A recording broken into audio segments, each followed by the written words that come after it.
A gente vai, inclusive, agora conversar sobre isso com o secretário estadual de Educação de São Paulo, o Rocieli Soares. Ele está, nesse momento, com a repórter Bruna Macedo.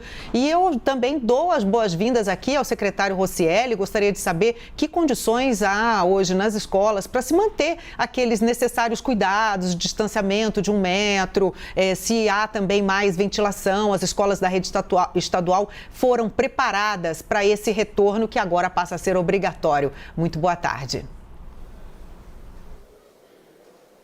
Boa tarde, Carla. Boa tarde a todos que nos assistem aqui na CNN. É um prazer estar de volta para falar de um tema tão importante, né? Primeiro, eu queria dizer, tem que ser prioridade a educação, tem que ser prioridade as crianças, são o grupo que mais sofreu. Você pega estudos da ONU, da Unicef, da Unesco, de todas as áreas, internacionalmente, é o grupo que tem mais sofrido silenciosamente, especialmente entre os jovens. E, obviamente, a gente não pode falar deste passo que a gente está dando sem falar que nós estamos aqui em São Paulo buscando o retorno desde o dia 8 de setembro de 2020. Fomos o primeiro estado a começar com retorno, né, com 2.800 escolas na primeira etapa. Não era obrigatório, era opcional. Depois, no final do ano, já passamos a retornar com mais alunos. Em janeiro, já tivemos aulas presenciais para a recuperação daqueles que não tinham. Foram 150 mil jovens presencialmente em janeiro, que não entregaram as atividades durante o ano.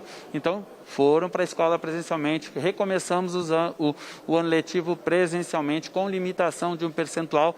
Em março, mantivemos somente aqueles que eram prioridade e depois, em abril, começamos a retornar com uma experiência, obviamente agora em agosto, já diminuindo o distanciamento de 1,5 metro para 1 metro e, obviamente, liberando, né, o percentual, o número de alunos possíveis. Então, nós já temos escolas com 60%, 70%, até 100% de alunos, desde que o distanciamento permitisse. E, obviamente, o que a gente está vendo é que, com investimento, foram 2 bilhões e 700 milhões de reais de investimento nas nossas escolas, em melhoria de infraestrutura, dinheiro na mão do diretor para que ele fizesse a intervenção necessária. Então, assim, a gente está com as escolas preparadas e, obviamente, atentos para aquilo que tiver que corrigir, aquilo que tiver que melhorar, se tiver que passar mais recurso para determinadas escolas, caso elas precisem, a gente tem esses recursos e vai estar repassando para fazer tudo o que é necessário.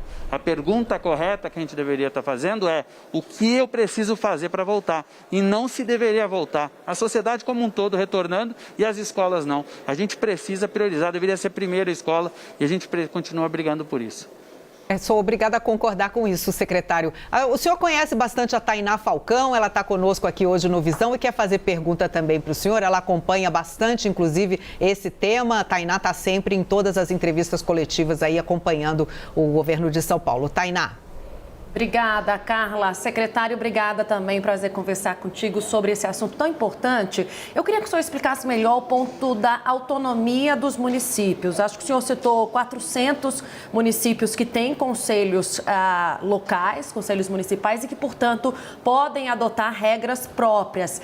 Quantos desses 400 devem seguir as regras do Estado para evitar uma disparidade no ensino ou diferença, né, entre uma cidade e outra nesse momento tão importante de retomada e que a gente sabe vai ser um novo desafio para as crianças e adolescentes?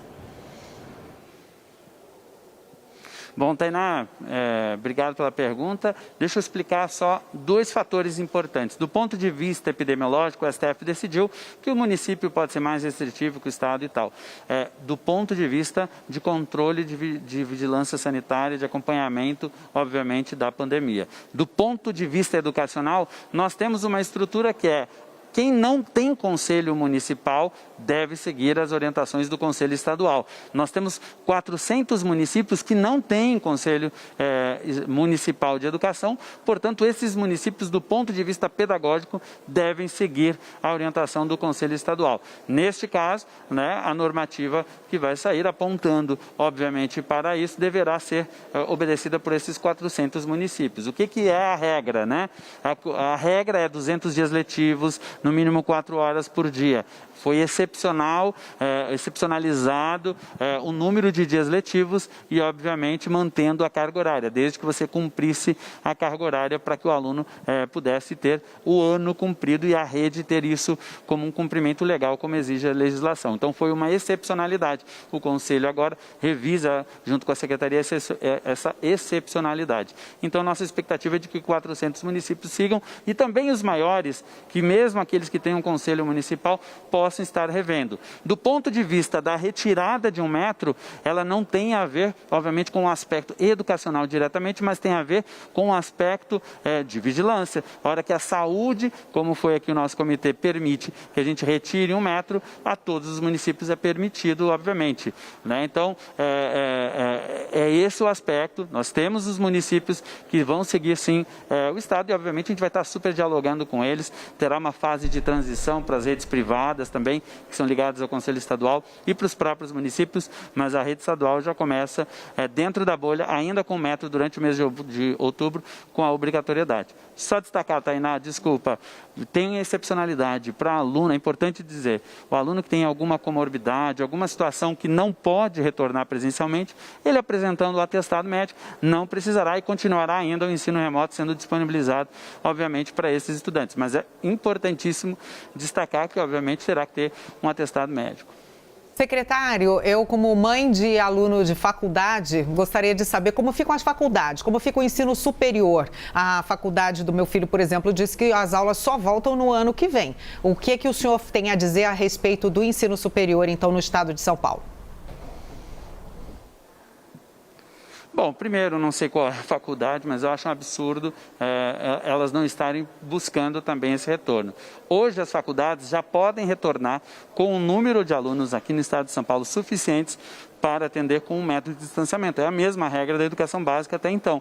Então, eles já poderiam estar voltando com 60%, 70%, dependendo da instituição, da característica do prédio, até 100%. Poderia ter 100% dos alunos indo para algumas aulas presenciais em dias intercalados. Então, cabe à instituição. Sobre a obrigatoriedade desse retorno, o Conselho Nacional deve falar, porque quem regula o ensino superior no Brasil é o Conselho Nacional de Educação. Aqui o nosso Conselho regula somente alguns aspectos da educação estadual, mas de ensino superior das públicas estaduais, mas a obrigatoriedade, quem excepcionaliza ou não, obviamente, é o Conselho Nacional de Educação. Nós devemos ter uma reunião na semana que vem com as próprias universidades para discutir esse próximo passo das regras com eles e esperamos na próxima semana estar divulgando como ficará a situação do ensino superior. Posso dizer que a gente vai dar um passo também avançando na direção do retorno, porque também precisamos ficar atentos. A qualidade do ensino superior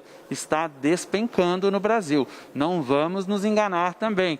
Eu sou um cara muito ligado à tecnologia, quem conhece minha trajetória sabe disso. Mas não dá para negar que o ensino presencial, especialmente na educação básica, mas também no ensino superior, precisa ser prioridade. Em universidade estadual, o caso da USP, por exemplo, também com o Conselho Nacional ou o Estado tem ingerência em obrigar a volta às aulas presenciais? A regra da obrigatoriedade está ligada ao Conselho Nacional, porque ele regula o ensino superior de forma geral. Sim. E, obviamente, também aqui a autonomia da universidade nesse processo de decisão local aqui. Mas a discussão do distanciamento, se vai ficar ou não, essa determinação vem a partir da saúde com o governo do Estado e a USP poderá ou não utilizar, caso a gente avance na próxima semana. Muito obrigada, secretário estadual de Educação de São Paulo, conversando com a gente aqui, Rocieli Soares. Agradeço a sua participação, uma ótima tarde.